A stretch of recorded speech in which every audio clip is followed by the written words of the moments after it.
Hello guys, again a very warm welcome to all of you on my channel Designer Gene. I am your educator Naved.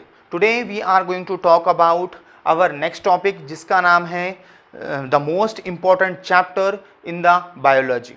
वो सारे questions जो आपके mind में आते हैं जब आप स्टडी करने बैठते हो कि हम अगर कभी हमारे पास में हमको अगर ये चीज़ पता होती कि कौन सा जो चैप्टर है वो कितने मार्क्स कैरी करता है तो हम उसी को स्टडी करते। और कुछ बच्चे तो ये सोचते हैं कि जिन बच्चों के पास में समय नहीं होता है कि अब एग्ज़ाम आने वाली है, ऐसे बच्चों के लिए सबसे ज़्यादा क्वेश्चंस यही होता है, उनके माइंड में बार बार यही क्वेश्चंस आता है कि अगर कभी हमको इम्पोर्टेंट चैप्टर अगर पता चल जाए तो हम सिर्फ वही पढ़ेंगे क्योंकि हमारे पास में वो टाइम चला गया।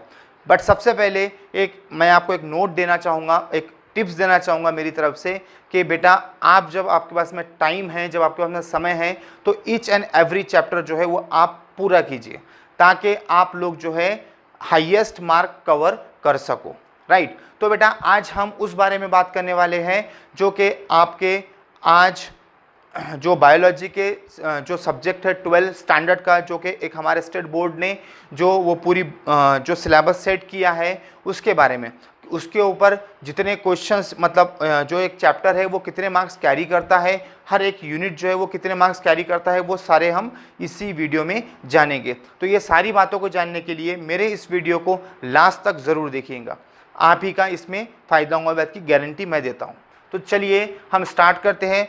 तो सबसे पहले अगर मैं आपको बता दूं कि जो हमारा बायोलॉजी है, जो पूरा सिलेबस बना है इस बायोलॉजी सब्जेक्ट का, वो टोटल 5 यूनिट पर बना है। टोटल कितनी यूनिट से बना है? 5 यूनिट से बना है। वो कौन से है? तो सबसे पहले मैं आपको बता दूं, first one is the reproduction, second one genetics and evolution, third physiology and applied biology, then ecology and evolution.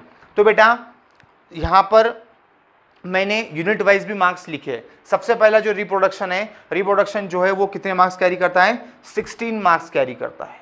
और एज यू नो कि आपके सिलेबस में टोटल 15 चैप्टर पूछे गए।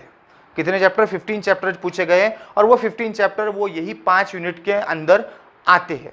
राइट, तो हम chapter wise as well as unit wise भी हम यहाँ पे मार्किंग सिस्टम को देखेंगे। तो सबसे पहला जो पॉइंट है, जो सबसे पहला जो चैप्टर आता है रिप्रोडक्शन का, वो है reproduction in lower and higher plants. और सेकंड आता है चैप्टर उसी में, the reproduction in the lower and higher animals.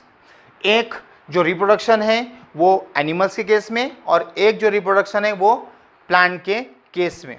देखिए बेटा, ये दोनों जो चैप्टर है वो 8 और 8 मार्क्स कैरी करते हैं। और बेटा मैं एक बार को पहले आपको बता दूं एक बात कि मैंने यहाँ पे जो मार्क्स लिखे हैं वो विथ ऑप्शन के साथ लिखे हैं, विथ ऑप्शन के साथ लिखे हैं। अब देखिए बेटा, अगर कभी आप इस चैप्टर को, इस दोनों चैप्टरों को भी करते हो तो आप इस यूनिट से 16 मार्क्स 101% लोगे ही लोगे। राइट, अब अगर कभी मैं आपको मेरी तरफ से टिप्स दूं अगर से कि भाई ये दोनों चैप्टर से कौन सा करना है सिर्फ हमको, जिसके ऊपर सबसे ज़्यादा क्वेश्चंस बनेंगे, तो मेरे हिसाब से मुझे लगता है कि दोनों में भी जो सेक्सुअल रिप्रोडक्शन है और जो दोनों भी चैप्टर में जो सेक्सुअल रिप्रोडक्शन वाला जो पार्ट है आप वही कीजिए। आपको आसानी से ये जो मार्क्स है इसके हाफ एंड मार्क्स तो आसानी से आ जाएंगे बिना कोई दिक्कत के। राइट, अब सेकंड यूनिट की हम बात करते हैं जिसका नाम है genetic and evolution. Total is one of the biggest unit जो कि सबसे मतलब मार्क्स कैरी करता है, ज़्यादा मार्क्स कैरी करता है, जिसका नाम है जो कि टोटल मार्क्स कितने हैं इसके? 18 मार्क्स है। अब देखिए सबसे पहला इसका जो चैप्टर आता है इसका नाम है इनहेरिटेंस एंड वेरिएशन। राइट, जो कि टोटल 6 मार्क कैरी करता है। दूसरा चैप्टर आता है मॉलिक्यूलर बेसिस ऑफ इनहेरिटेंस जो कि 6 मार्क कैरी करता है। उसके बाद में आता है फिफ्थ यूनिट चैप्टर जिसका नाम है origin and evolution of life, जो कि ये भी 6 मार्क कैरी करता है। अब देखिए बेटा, अगर कभी आप इसमें का अगर कभी आपके पास समय नहीं है तब की बात कर रहा हूँ मैं। राइट, कि अगर कभी आपके पास समय नहीं है तो मेरे हिसाब से आप मॉलिक्यूलर बेसिस ऑफ इनहेरिटेंस में से ट्रांसक्रिप्शन, ट्रांसलेशन, रेप्लिकेशन, पीसीआर आपको बायोटेक्नोलॉजी में देखने को मिलेगा। आप इसमें से रेप्लिकेशन हो गया और उसके बाद में ट्रांसक्रिप्शन, ट्रांसलेशन, ये चैप्टर कर लो, आपके मार्क्स कवर हो जाएंगे, most of the mark cover हो जाएंगे। उसके बाद में आता है इनहेरिटेंस एंड वेरिएशन। इसकी जो law of dominance, monohybrid cross, dihybrid cross, independent assortment. अगर कभी आप इतना भी पोर्शन करते हो तो आई होप कि आपके जो मार्क्स है वो मोस्ट ऑफ द मार्क्स इसमें से कवर हो जाएंगे, राइट। वैसे तो पूरा ही चैप्टर अगर कभी पूरा ही यूनिट करते हो तो वेल एंड बेस्ट। उसके बाद में हम बात करते हैं नेक्स्ट यूनिट की, जिसका नाम है फिजियोलॉजी। फिजियोलॉजी जो है बेटा, physiology is the biggest unit in your syllabus. They carry the highest mark 35, total 35 marks जो है वो कैरी करता है, जिसके अंदर से टोटल आप लोगों के 4 चैप्टर आते हैं। सबसे पहला चैप्टर और आपके बुक के हिसाब से सीक्वेंस वाइज 6 नंबर का चैप्टर जो कि प्लांट एंड वाटर रिलेशनशिप है, जिसमें से आप लोगों को 7 मार्क कैरी करता है। उसके बाद में आता है plant growth and minerals and nutritions, जो कि 7 मार्क्स कैरी करता है। अब फिजियोलॉजी में अगर मैं आपको बताऊं तो इसने क्या किया है, 2 चैप्टर जो है वो एनिमल फिजियोलॉजी से लिए है और 2 चैप्टर जो है वो प्लांट फिजियोलॉजी से लिए है। प्लांट फिजियोलॉजी के 2 चैप्टर जो है वो 6 एंड 7, जिसका नाम है प्लांट एंड वाटर रिलेशनशिप और plant growth and minerals and nutritions, ये जो है ये दोनों भी फिजिकल प्लांट फिजियोलॉजी से आते हैं। तो इसमें से अगर बेटा मैं आपको एक बार की पॉइंट अगर बता दूं आपको मैं कि भाई प्लांट ग्रोथ ये वाले चैप्टर से अगर कभी आपने इसमें ग्रोथ हार्मोन ही अगर कभी कर लिया, जो 5 ग्रोथ हार्मोन हैं, तो आप लोग 7 मार्क आराम से कवर कर लोगे। क्यों कर लोगे? क्योंकि उसी चैप्टर से उसी पोर्शन से इस पे क्वेश्चंस बनते हैं।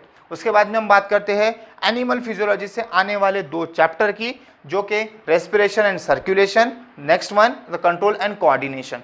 He is the biggest chapter in your syllabus, they carry the highest mark, right. जो कि रेस्पिरेशन सर्कुलेशन जो है वो 10 मार्क्स को कैरी करता है। उसके बाद में आता है कंट्रोल एंड कोऑर्डिनेशन जो है वो 11 मार्क को कैरी करता है, राइट।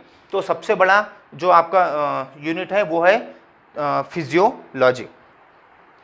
उसके बाद में हम बात करते हैं अप्लाइड बायोलॉजी के बारे में। हमारा नेक्स्ट जो यूनिट है वो है अप्लाइड बायोलॉजी, जो कि 17 मार्क्स को कैरी करता है।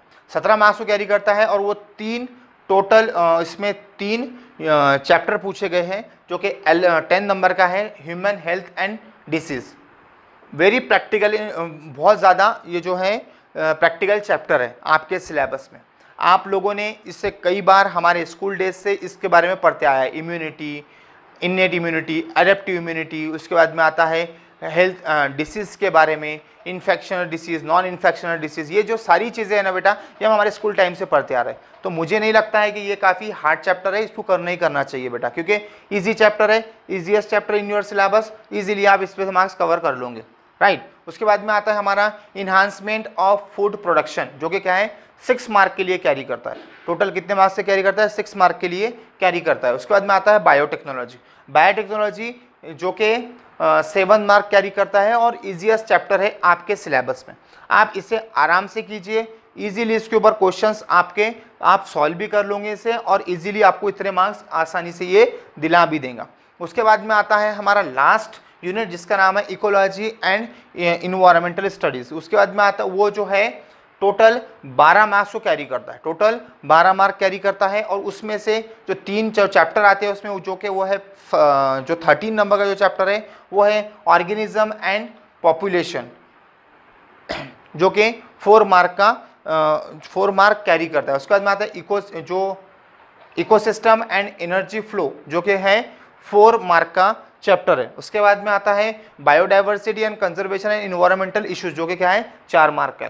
बेटा ये जो तीनों भी चैप्टर है ना, ये तीनों भी चैप्टर बहुत ज़्यादा इजी होते हैं, कुछ नहीं होता है इसमें, जस्ट हमको हमारा कंसेप्ट लगाना पड़ेगा और आपका क्वेश्चन आसानी से हो जाएगा।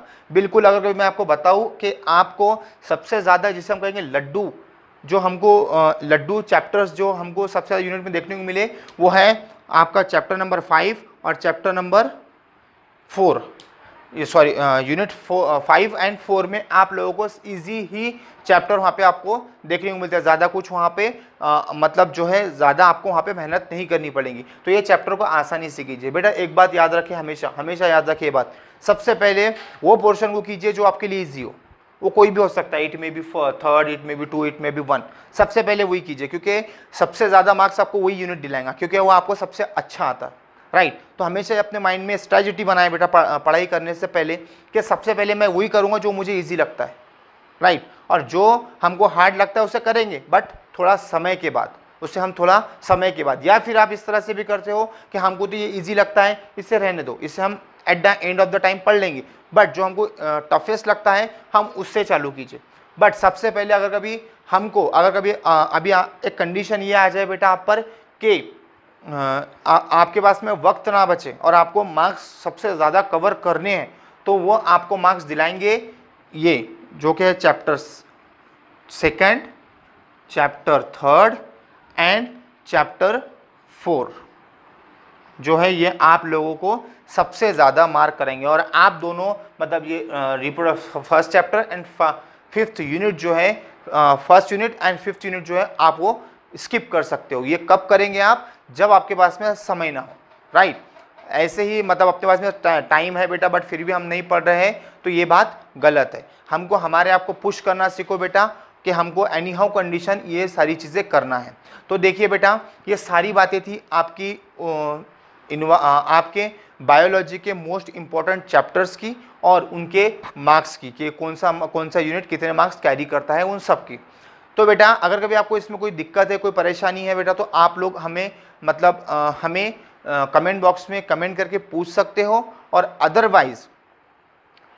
अदरवाइज आप लोग हमें सजेशन भी दे सकते हो कि आपको कौन से टॉपिक पर मतलब जो है वो उसके आपको कौन से टॉपिक पर वीडियो चाहिए वो भी। और उसके बाद में बेटा मैं इसके बाद में जो है हर एक चैप्टर का कि कितने इम्पोर्टेंट क्वेश्चंस है मैं उनके ऊपर वीडियो बनाने वाला हूँ अभी, कि भाई हर एक चैप्टर से इम्पोर्टेंट क्वेश्चंस कौन से जो कि अभी जो 2021 वाले स्टूडेंट के लिए भी काम आएंगे और 2022 वाले स्टूडेंट के लिए भी ये काम आएंगे। आई होप बेटा कि this is help for you. Keep your support with me. Thank you.